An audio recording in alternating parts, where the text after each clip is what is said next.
Hello everyone, I am Divya Chhavda.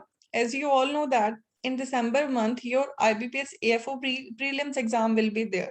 So today I am here to tell you about the study plan for 2 months so that you can easily secure 60 plus marks in your prelims exam. क्योंकि आप सबको पता है कि अगर आप prelims exam clear करोगे तभी आप एएफओ मेंस के एग्जाम में बैठ पाओगे, तभी आप इंटरव्यू दे पाओगे, है ना। तो पहला स्टेप ही हमारा एग्जाम के लिए प्रीलिम्स है। तो हम आज के सेशन को स्टार्ट करते हैं कि मैं आपको सारा कंप्लीट बताऊंगी कि आपको कैसे कैसे कौन कौन से टॉपिक पढ़ने हैं इन 2 मंथ्स में और क्या करना है। ठीक है, चलो तो स्टार्ट करते हैं आज के सेशन को।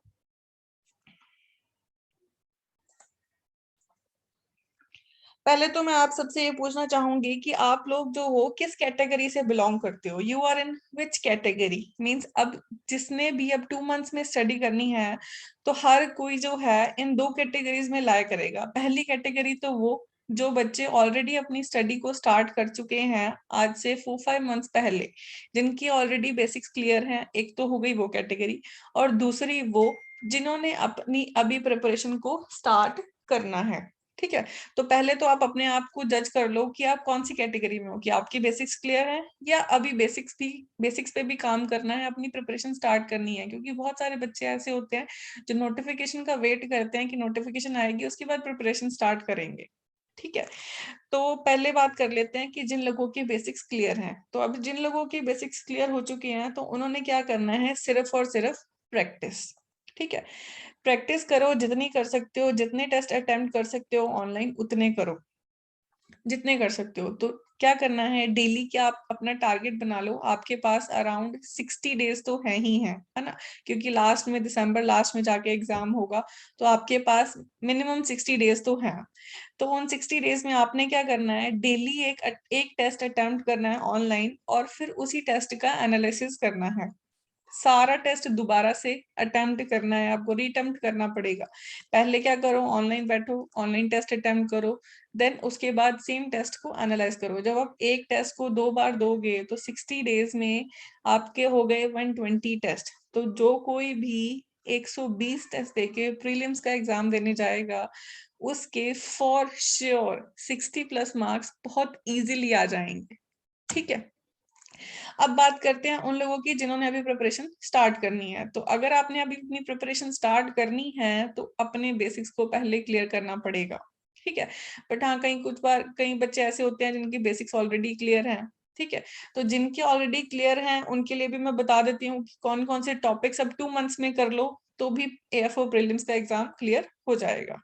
ठीक है, तो मैं बता देती हूँ। तो पहले स्टार्ट करते हैं टॉपिक्स कवर्ड इन क्वांट।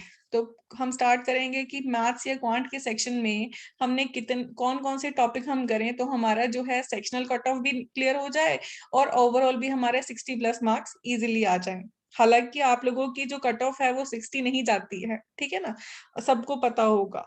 तो मैं तो 60 प्लस की बात कर रही हूँ, मैं कट ऑफ की बात ही नहीं करेगी, हमें कट ऑफ क्लियर करनी है। मुझे तो मैं तो आपको ये बता रही हूँ कि एफओ प्रीलिम्स का एग्जाम आप इजीली क्लियर क्रैक कैसे कर सकते हो। ठीक है, तो टॉपिक्स जो आपने क्वांट में करने हैं वो पहला टॉपिक है सिंप्लीफिकेशन। इसके लिए पहले अपनी अपनी कैलकुलेशन को स्ट्रॉन्ग कर लो। देन है नंबर सीरीज, सिंप्लीफिकेशन से भी 5 क्वेश्चंस आते हैं। देन नंबर सीरीज है, उससे भी 5 क्वेश्चन। आपको रॉन्ग नंबर सीरीज भी आ सकती है, मिसिंग नंबर सीरीज भी आ सकती है, कोई नंबर है मिसिंग है उसको फाइंड करने वो भी आ सकता है। तो 5 क्वेश्चंस इस कैटेगरी से आएंगे। देन है क्वाड्रेटिक इक्वेशन, तो इसमें इससे भी 5 क्वेश्चंस आएंगे। तो यहाँ पे भी मल्टीपल टाइप्स के क्वेश्चंस होते हैं, तो ये कैटेगरी हो गई। देन आपको करने हैं अरिथमेटिक में से 5 topics, ages, then average, ratio and proportion, percentage, profit and loss. ये 5 टॉपिक्स हैं, इनसे हर टॉपिक से एक एक क्वेश्चन तो एटलीस्ट आएगा ही आएगा। तो 5 क्वेश्चंस यहाँ भी हो गए। देन ये जो है ये बेसिक्स जो आपके ये कोर टॉपिक्स हैं, कोर टॉपिक्स कह सकते हैं इसे इसलिए क्योंकि ये जो आपको डीआई में भी हेल्प करेंगे। तो डीआई में भी इससे रिलेटेड क्वेश्चंस आएंगे, जिसे हम डेटा इंटरप्रिटेशन बोल देते हैं, डीआई भी बोल देते हैं। तो डीआई के क्वेश्चंस हमारे पास पॉइंट में आते हैं 12 to 15। तो अगर आप ये ओवरऑल 9 टॉपिक्स अगर आप कर लेते हो क्वांट सेक्शन के लिए तो आप इजीली 30 से 35 मार्क्स स्कोर कर सकते हो इन क्वांट सेक्शन। ठीक है, तो मैंने आपको यहाँ पे बता भी दिया कि सिंप्लीफिकेशन से कितने आते हैं क्वेश्चन, नंबर सीरीज से कितने आते हैं, क्वाड्रेटिक से कितने आते हैं, एजेस है, देन हमारे पास एवरेज का टॉपिक है, एक रेशियो एंड प्रोपोर्शन है, परसेंटेज है, प्रॉफिट एंड लॉस है, और लास्ट में क्या है, डीआई। अगर आप ये 5 टॉपिक बीच वाले नहीं करोगे तो आप डीआई का अटेम्प्ट नहीं कर सकते। तो डीआई अटेम्प्ट करने के लिए आपको ये टॉपिक्स करने ही पड़ेंगे। ठीक है, अब चलते हैं नेक्स्ट सब्जेक्ट पे। नेक्स्ट सब्जेक्ट है हमारा रीजनिंग। तो रीजनिंग के भी मैं आपको 8 इंपॉर्टेंट टॉपिक्स बता दूंगी। अगर आप ये 8 के 8 टॉपिक्स अच्छे से कर लेते हो तो आपके रीजनिंग में भी 30, 35, इवन 40 तक मार्क्स आप रीजनिंग में ले सकते हो। ठीक है, 50 क्वेश्चंस होते हैं। अगर आप 35 और 40 इजीली ले लोगे तो आपको कोई नहीं रोक सकता एग्जाम क्रैक करने से। ठीक है, तो बता देती हूँ कौन कौन से टॉपिक हैं। पहला टॉपिक है ब्लड रिलेशन, देन है distance direction, then order and ranking है, फिर है कोडिंग डिकोडिंग, इससे 5 क्वेश्चंस आते हैं। साइलॉगिज्म है, इससे भी 5 क्वेश्चंस आते हैं। इनइक्वालिटीज से भी 5 क्वेश्चन। इनइक्वालिटीज सेम क्वांट में भी ऐसे क्वाड्रेटिक इक्वेशन, उसे भी हम इनइक्वालिटीज भी बोलते हैं, तो वहां भी ऐसा ही एक टॉपिक है, और रीजनिंग में भी है, यहाँ पे भी 5 क्वेश्चंस आएंगे। देन इनपुट एंड आउटपुट है, इससे भी 5 क्वेश्चंस हैं, और फिर लास्ट में आता है पजल, और पजल से आते हैं 15 से 20 क्वेश्चन। तो अगर आप ये सारे टॉपिक कर लेते हो तो यहाँ पे आप 35 टू 40 क्वेश्चंस इजीली सॉल्व कर सकते हो। और एक्यूरेसी का आपको ध्यान रखना है ना, टॉपिक मैंने आपको बता दिए, अगर आप अच्छे से प्रैक्टिस करोगे विद इन 2 मंथ्स तो आप इजीली सिक्योर कर सकते हो ये इतने मार्क्स। ठीक है, अब नेक्स्ट चलते हैं नेक्स्ट सब्जेक्ट पे। नेक्स्ट सब्जेक्ट है इंग्लिश। इंग्लिश की बात करें तो बहुत सारे बच्चे ऐसे होते हैं जो ना इंग्लिश से डरते हैं। हमें ना एक मतलब इंडियंस को इंग्लिश से बहुत ज्यादा डर लगता है, हालांकि इंग्लिश है तो एक लैंग्वेज ही है, जैसे हिंदी है ना, या कह लो कि पंजाबी है। आप लोग कोई केरला से है, कोई तमिल से, तमिलनाडु से है ना, कोई बिहार से है, कोई यूपी से है, हर किसी की अपनी अपनी एक रीजनल लैंग्वेज है। तो जैसे एक वो आपकी वो लैंग्वेज है, वैसे ही सेम ये इंग्लिश लैंग्वेज भी है। बट हमें इससे डर लगता है इंडियंस को ना, कि पता नहीं क्या ही है, क्योंकि हम बोलते नहीं है, हम हमेशा अपनी रीजनल लैंग्वेज बोलते हैं और इससे डर जाते हैं, है ना। तो बट इससे डरना नहीं है, ये कोई एक बहुत ज्यादा भूत नहीं है ना, खा नहीं जाएगा आपको। तो हमें जस्ट एक प्रैक्टिस करनी होती है, अगर हम प्रैक्टिस इसकी भी कर लेंगे तो ये भी इजी हो जाता है। तो इंग्लिश को आपको स्ट्रॉन्ग करने के लिए पहले तो न्यूज़पेपर रीडिंग बहुत जरूरी है ना। जब हम न्यूज़पेपर को रीड करते हैं हम डेली एक नया वर्ड सीखते हैं, एक नहीं बहुत सारे वर्ड्स हम नए सीखते हैं। तो कई बच्चे ऐसे होते हैं जिनको न्यूज़पेपर रीड करना नहीं आता है, कहेंगे कि समझ नहीं आता, तो जब समझ नहीं आ रहा तो साथ में एक डिक्शनरी उठा लो, है ना।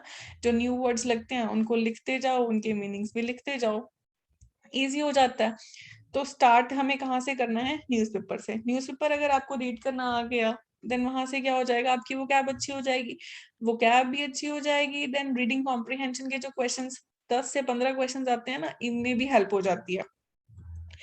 तो सबसे पहले तो न्यूज़पेपर है, न्यूज़पेपर से हमारी रीडिंग स्किल्स अच्छे होते हैं, हमारे एनालाइजिंग पावर जो है वो भी इम्प्रूव होती है ना। एनालाइज करना इजी हो जाता है हमें, जब हमें कुछ चीजें समझ आनी शुरू हो जाती है ना, फिर हम उसे एनालाइज कर पाते हैं इजीली। तो न्यूज़पेपर इंग्लिश के लिए मस्ट है। तो हमें क्या करना है, अब इंग्लिश के लिए कौन कौन से टॉपिक्स, वो कैब अपनी इंप्रूव करो, जितने डेली वर्ड्स लर्न कर सकते हो उतने करो, जितने टेस्ट, वो कैब के बहुत सारे फ्री टेस्ट आपको मिल जाएंगे, है ना, तो वो कैब के लिए वो टेस्ट दिया करो। देन रीडिंग कॉम्प्रिहेंशन है, ये न्यूज़पेपर से होगा आपका हेल्प। देन क्लोज टेस्ट, ये क्लोज टेस्ट के क्वेश्चंस आते हैं, 5 to 10 क्वेश्चंस आएंगे। पैरा जंबल्स हैं, 5 क्वेश्चंस इसमें से आते हैं। सेंटेंस की रीअरेंजमेंट को पैराजंबल्स बोलते हैं। देन है एरर डिटेक्शन, एरर डिटेक्शन के लिए आपको ग्रामर पढ़नी पड़ेगी, है ना, तो बेसिक ग्रामर के रूल्स पढ़ लोगे तो वहां से हेल्प मिल जाएगी। तो एरर डिटेक्शन के 5 to 10 क्वेश्चंस आते हैं। देन उसके बाद है फिलर्स और क्लोज टेस्ट मिलते जुलते हैं, दोनों में फिल इन द ब्लैंक्स ही होते हैं। बट इसमें क्या होता है, फिलर्स में सेंटेंसेस मिलेंगे और क्लोज टेस्ट में आपको एक पैराग्राफ मिल जाएगा, उसमें फिल इन ब्लैंक्स को फिल करना है।